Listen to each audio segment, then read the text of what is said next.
Good morning, my name is Dastan, and I'm a data scientist.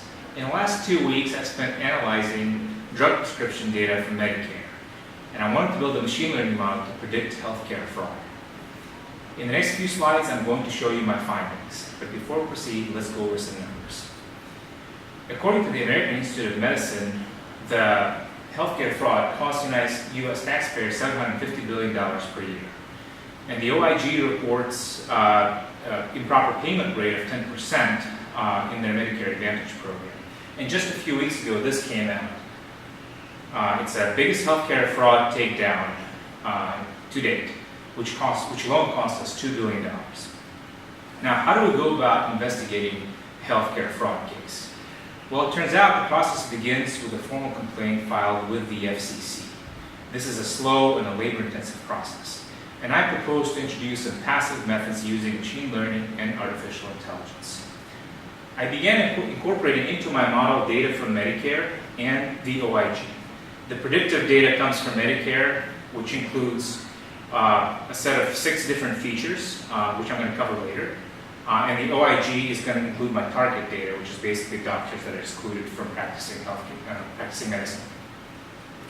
I did have a lot of data, and I heavily used the Amazon Web Services cloud infrastructure, and I also used the typical Python data science tech stack.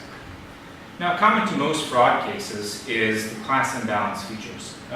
Typically, we don't expect the number of fraudulent cases to equal non-fraudulent cases. So, in this case, the fraudulent cases to non-fraudulent is about 1 to 1,000 ratio. So, to preserve the signal and to address this imbalance issue, I've used random bootstrap sampling, and I also use smoked. These are basically methods to oversample my minority target class. I also looked into the distribution of exclusions by state, and as it turns out, West Virginia tops that list. As a matter of fact, in West Virginia, drugs are killing so many people that the states can't keep up with the funerals. So as a performance metric for my model, I used area under the curve.